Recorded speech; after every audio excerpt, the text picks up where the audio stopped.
Olá, entre as classes de contaminantes de grande relevância ambiental na atualidade estão os famigerados metais pesados. Mas esses ditos metais pesados fazem, na verdade, parte de um grupo muito mais amplo, que são os elementos químicos. É sobre isso que a gente vai conversar no vídeo de hoje.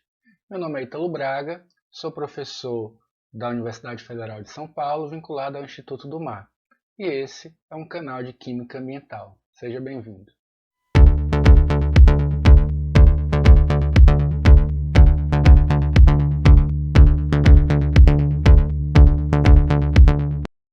Da mesma forma como existe muita confusão quando se usa os termos poluição e contaminação, o uso da expressão metal pesado também é frequentemente empregada de forma equivocada na mídia impressa e às vezes em conversas mais informais. Então, no vídeo de hoje, dentre outras coisas, nós vamos tratar desse grupo de contaminantes que apresenta relevância ambiental tão grande. O primeiro aspecto a ser considerado é que os metais pesados eles são apenas uma parcela de um grupo muito maior de elementos, que é o que a gente vai apresentar aqui. Os elementos químicos eles são importantes não apenas do ponto de vista ambiental, porque muitos deles apresentam várias aplicações cotidianas, ou seja, são utilizados nos mais diversos produtos e bens de consumo. Alguns deles são também considerados nutrientes, em alguns casos até essenciais à sobrevivência dos organismos, e óbvio, uma parcela que, vamos dizer assim, uma parcela mais infame desses elementos é responsável por causar toxicidade. Os elementos químicos eles são agrupados em diferentes categorias através dessa ferramenta maravilhosa que é a tabela periódica dos elementos, que todo mundo conhece desde lá o ensino médio, em alguns casos até do ensino fundamental. Né? Bem, a tabela periódica dos elementos ela divide os elementos em categorias, entre, por exemplo, metais alcalinos, alcalinos terrosos e metais de transição, que são esses primeiros grupos aqui, o azulzinho e o amarelo.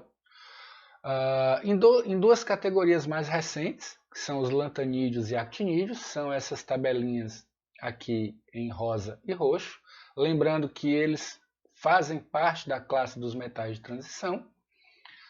Elementos atualmente conhecidos como outros metais, antigamente eram conhecidos como semimetais ou metalóides, e em laranja os não metais. E a última coluninha lá da tabela periódica, família 8A, é a coluninha que integra os gases nobres. Pois bem, então estes são os elementos químicos. E aí é importante ressaltar, do ponto de vista da contaminação, que apenas uma parcela desses elementos é metal pesado. Já já a gente vai explicar isso aí.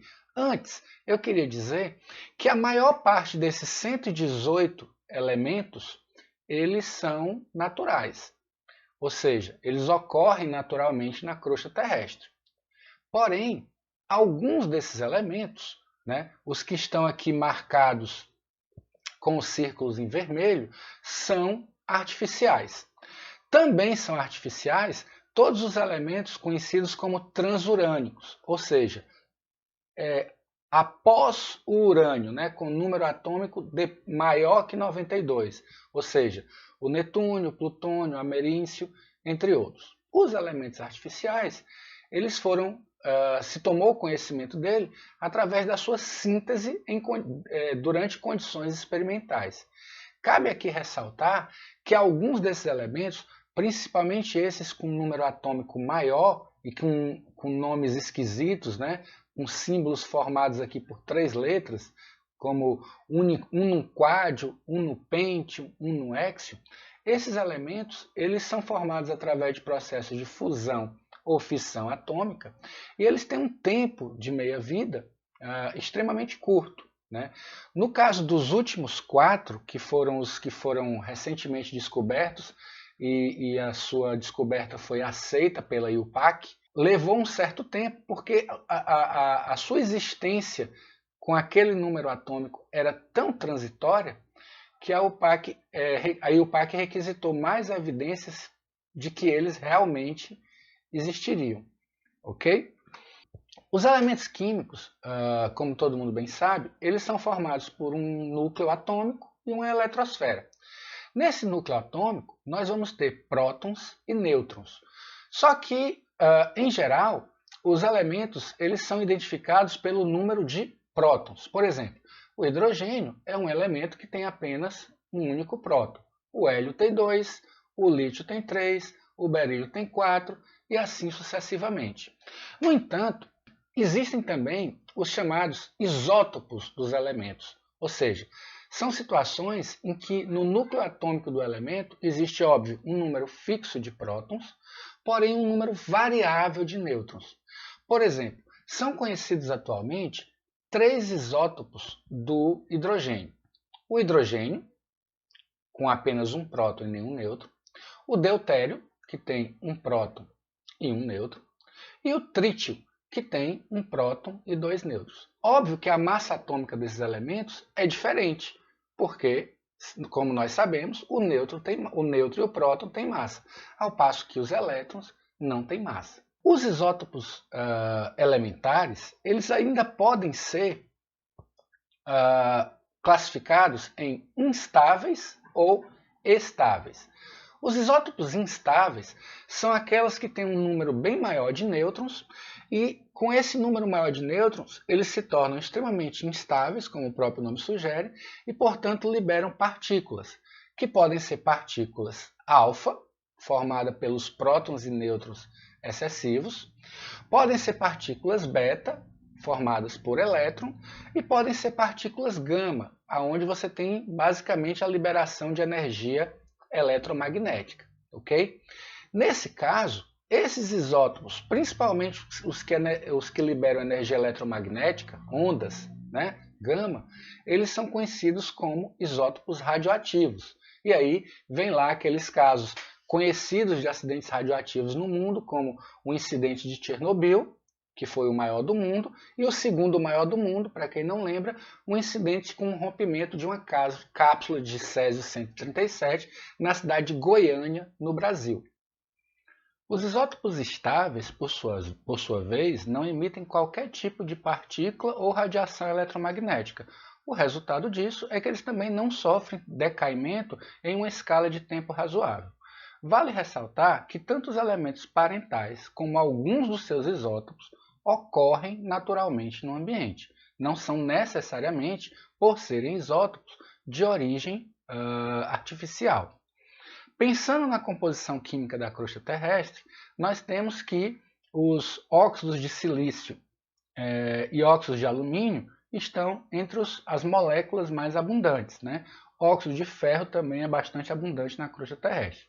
Pensando nas camadas mais profundas, que formam a estrutura do planeta, como manto, núcleo externo e núcleo interno, elementos como manganês, níquel e ferro estão abundantemente representados.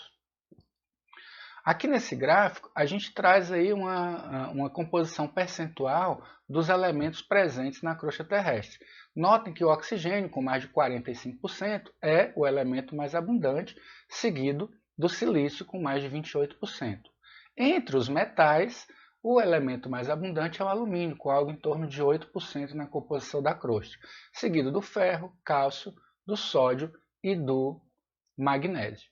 Agora nós chegamos à questão que eu mencionei no início do vídeo, ao uso da expressão metal pesado. Veja bem, um elemento, para que ele seja considerado metal pesado, ele precisa 1. Pertencer ao grupo dos metais. Lembra daquelas categorias lá da tabela periódica? Pois bem. E segundo, ser pesado, o que significa ter uma massa específica alta.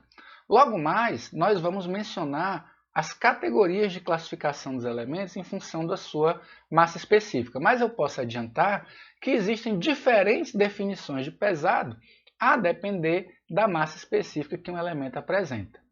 Também se usa muito a expressão metal tóxico. Nesse caso, nós estamos nos referindo a um elemento que apresenta, que gera toxicidade quando um organismo a ele é exposto. Outra expressão comum é a expressão metal essencial, que se refere a um elemento que é metálico e que é um nutriente necessário para a sobrevivência dos organismos. Usa-se ainda a expressão metal-traço, né? Essa expressão, no caso, diz respeito a elementos presentes em concentrações muito baixas, na faixa dos ppm. E usa-se ainda um termo mais genérico, que é o termo elemento-traço, que vai incluir todo mundo, metais e os demais, porém, que estão presentes no ambiente em concentrações na faixa das partes por milhão. Bom, e o que um elemento precisa apresentar? Que características um elemento precisa apresentar para que ele possa ser considerado um metal? Bem, são aquelas propriedades que eu imagino que vocês conhecem desde o ensino fundamental. Um elemento, para ser considerado um metal, ele precisa apresentar condutibilidade térmica e elétrica, brilho, ductibilidade, ou seja, capacidade de ser moldado em fio, estabilidade e também serem sólidos à temperatura ambiente. E aí certamente alguns de vocês vão lembrar, professor, mas o mercúrio, por exemplo, não é sólido em temperatura ambiente. Bem, esse conjunto de características, elas estão prioritariamente relacionadas aos metais. Eventualmente, vão haver metais que não vão se adequar perfeitamente a esse conjunto de características. O mercúrio é um bom exemplo deles. Tá?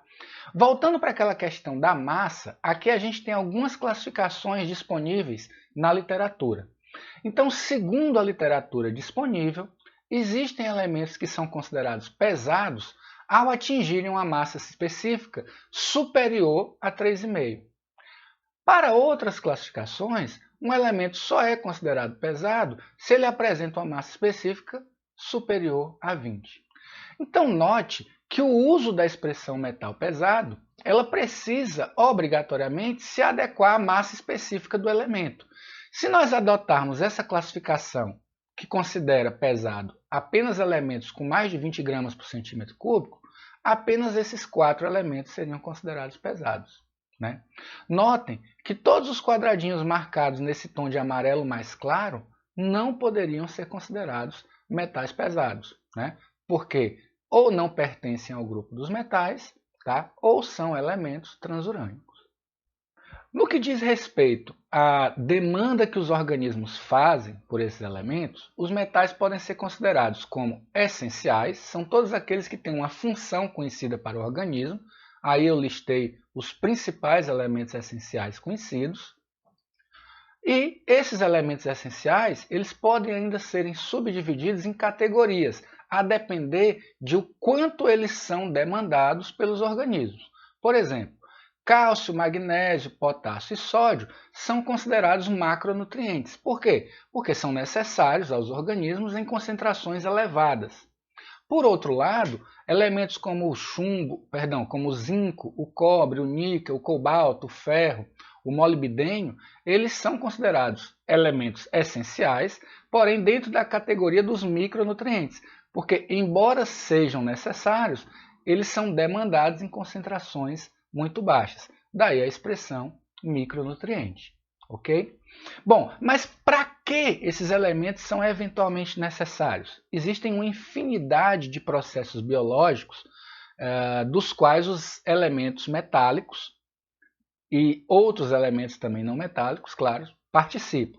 Tá? Entre esses processos, você tem alguns atuam como cofatores de mecanismos enzimáticos. Outros são importantes estruturalmente, como é o caso, por exemplo, do cálcio, que é importante para a constituição do nosso esqueleto. Né? Outros atuam no transporte de substâncias, como é o caso do ferro, que está presente na molécula de hemoglobina, que por sua vez transporta oxigênio. Outros atuam em processos de armazenamento. E outros participam de reações bioquímicas não necessariamente enzimáticas. Bom, a ideia aqui é deixar claro que alguns elementos, na verdade um bom número de elementos, são necessários para a sobrevivência dos organismos vivos. Tá? No caso dos elementos essenciais, nós temos aqui um comportamento bastante peculiar demonstrado nesse gráfico. Então imagine esse gráfico onde esse eixo aqui representa a função biológica, o percentual da atividade biológica de um organismo, e a linhazinha em roxo representa a concentração de um dado elemento na dieta de um organismo. Note que para elementos essenciais, Quando a concentração disponível na dieta é muito baixa, a carência desse elemento pode levar à letalidade, à morte do organismo. E aí, na medida em que essa concentração aumenta, nós passamos por uma fase em que esse elemento ainda é deficiente, até que ele atinge uma faixa de concentração ótima. No entanto, mesmo um elemento essencial, em concentrações acima daquele patamar considerado ótimo, ele pode se tornar tóxico e, em alguns casos, até letal.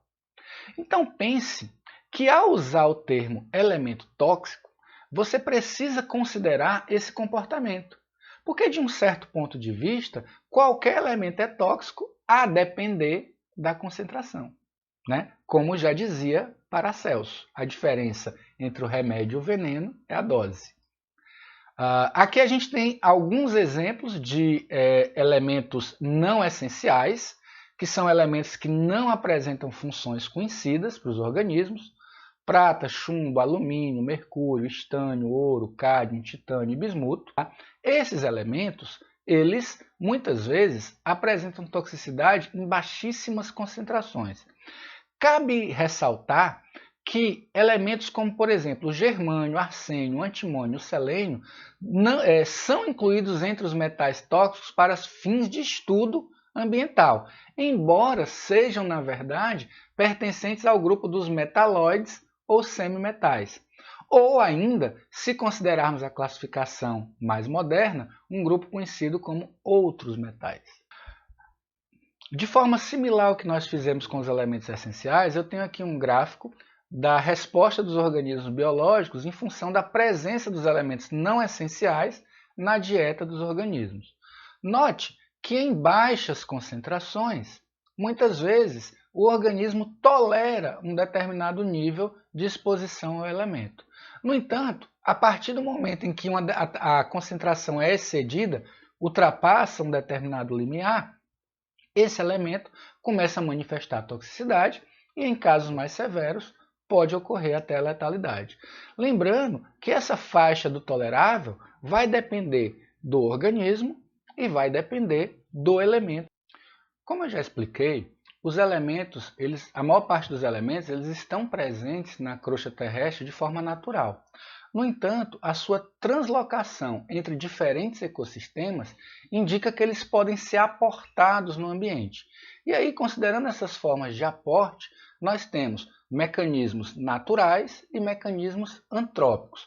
Considerando os mecanismos naturais, um dos mais relevantes são as atividades vulcânicas. Lembrando que essas atividades vulcânicas, elas podem ocorrer no continente, como está exemplificado na imagem, mas também existe ativa atividade vulcânica submarina. Além disso, também representam fontes naturais aportes continentais via descarga estuarina. Essa imagem que vocês estão vendo aí mostra a foz do Rio da Prata, que carrega uma grande quantidade de sedimentos para determinadas regiões do Atlântico Sul. Como vocês podem ver, essa pluma de sedimentos certamente carrega em si grande quantidade dos elementos químicos que nós acabamos de mencionar. Também entre as fontes naturais se encontram, por exemplo, tempestades de areia, que muitas vezes podem promover o carreamento de materiais a longas distâncias. Recentemente, alguns estudos realizados pelo INPE demonstraram que areias de determinadas regiões do Saara atingem e fertilizam determinadas regiões da Amazônia brasileira, o que significa dizer que esses elementos são transportados por altas correntes atmosféricas, ao longo do planeta. Finalmente, entre as fontes antropogênicas, nós temos também efluentes domésticos, industriais, agricultura. Os resíduos sólidos carregam em si uma grande quantidade de elementos. A mineração é uma fonte de lançamento antrópico de elementos muito relevante, além de que o uso das tintas. Bem, pessoal, a ideia desse vídeo era basicamente nivelar alguns conhecimentos fundamentais sobre metais e elementos químicos, além de acertar questões de nomenclatura, para a gente entender como devemos nos referir a eles. Nos próximos vídeos, nós entraremos aí em questões ambientais mais detalhadas, conectadas diretamente a esses elementos. No entanto, eu vou deixar uma perguntinha aí para reflexão, que é o seguinte: considerando que a maior parte dos elementos químicos eles têm origem natural, como nós podemos nos referir, por exemplo, à contaminação por mercúrio? É bastante conhecido, rios da Amazônia estão contaminados por mercúrio, a Baía de Santos tem altos níveis de contaminação por mercúrio. Como nós podemos saber se essas áreas estão de fato contaminadas como resultado de atividades humanas, se esse mesmo mercúrio pode existir naturalmente nos folhetos do sedimento? Pensem um pouquinho e a gente conversa sobre o assunto nos próximos vídeos. Muito obrigado e até a próxima.